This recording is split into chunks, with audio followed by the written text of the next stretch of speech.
Halo teman-teman penikmat film. Gue mau nanya satu hal. Pernah nggak lo ngebayangin, bos lo yang paling ngeselin, paling sok kuasa, paling hobi nyuruh-nyuruh, tiba-tiba kecelakaan pesawat bareng lo, terdampar di pulau kosong, dan sekarang hidup dia literally di tangan lo? Nah, itulah premis sakit tapi nikmat yang ditawarin Sam Raimi lewat film terbarunya, Send Help. Ini bukan sekadar film orang nyasar di pulau. Ini film tentang power, manipulasi, ego, dan karma kantor versi survival mode. Dan percaya deh, nontonnya tuh kayak nonton Hardy masuk neraka tropis. Ceritanya fokus ke dua karakter. Linda Little, karyawan kantoran super rajin, super nerd, super diremehkan, diperanin Rachel McAdams. Dan satu lagi, bos barunya. CEO muda sok jago, seksis, manipulatif, tipikal LinkedIn motivator tapi kelakuan toksik, Dylan O'Brien. Mereka naik pesawat buat urusan kerja. Pesawat jatuh. Yang selamat cuma mereka berdua. Dari sini, dinamika kantor yang biasanya, bos duduk enak, karyawan ditekan, langsung kebalik. Karena di pulau ini, yang penting bukan jabatan. Yang penting, siapa yang bisa nyari air, bikin api, nangkap ikan, dan gak mati duluan. Dan guess what? Linda fans berat acara Survivor. Dia ngerti survival. Bosnya nggak bisa apa-apa selain ngomel. Mulai dari sini, film berubah jadi permainan psikologis yang sadis tapi nagih. Siapa yang pegang kontrol, siapa yang pura-pura baik, dan siapa yang sebenarnya monster. Yang bikin Send Help seru adalah, ini bukan horor jumpscare murahan, ini horor sosial. Tentang hubungan kerja yang toksik, tentang eksploitasi, tentang orang yang baru kelihatan manusia pas kehilangan kuasa.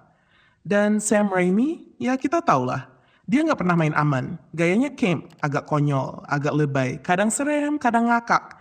Kayak Spider-Man emo dance dulu itu. Aneh? Iya. Ikonik? Juga iya. Dan di Send Help, gaya Raimi ini terasa banget. Ada adegan gore yang bikin ngilu. Ada dialog sadis tapi lucu. Ada momen absurd yang bikin ketawa karena, kok bisa sih segila ini? Soal acting, ini duet maut. Dylan O'Brien sukses bikin kita benci. Karismatik, nyebelin, manipulatif, tapi juga surprisingly lucu. Tapi, film ini milik Rachel McAdams. Dia mulai sebagai karyawan cupu, rambut awut-awutan, baju nggak stylish, awkward, bahkan ada adegan sandwich tuna nyangkut di mulutnya. Tapi pelan-pelan, secara fisik dan mental, dia berubah jadi predator. Dan transformasinya itu satisfying banget. Kayak nonton underdog yang akhirnya sadar, oh ternyata gue nggak harus diinjak-injak.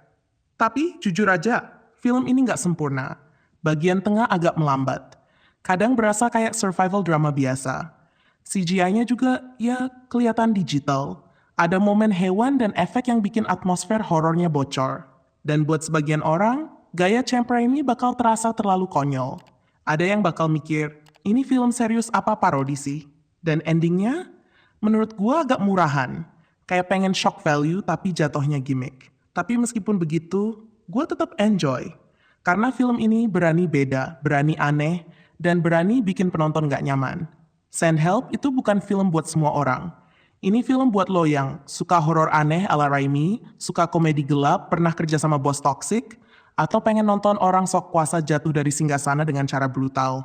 Dan jujur aja, ada kepuasan primal ngelihat karakter yang biasanya di atas, akhirnya nggak punya apa-apa. Karena di dunia nyata, jarang banget keadilan kayak gini kejadian. Jadi sekarang gue mau nanya ke lo. Kalau lo ada di posisi Linda, lo bakal tetap jadi orang baik, atau lo bakal balas semua luka yang pernah dikasih sistem? Tulis di kolom komentar. Dan kalau lo suka bahasan film yang santai tapi pedes, yang bahas horor, bukan cuma dari darah, tapi dari manusia. Jangan lupa like, subscribe, dan share. Karena kadang yang paling serem bukan monster di film, tapi bos lo sendiri. Bye-bye. Dope.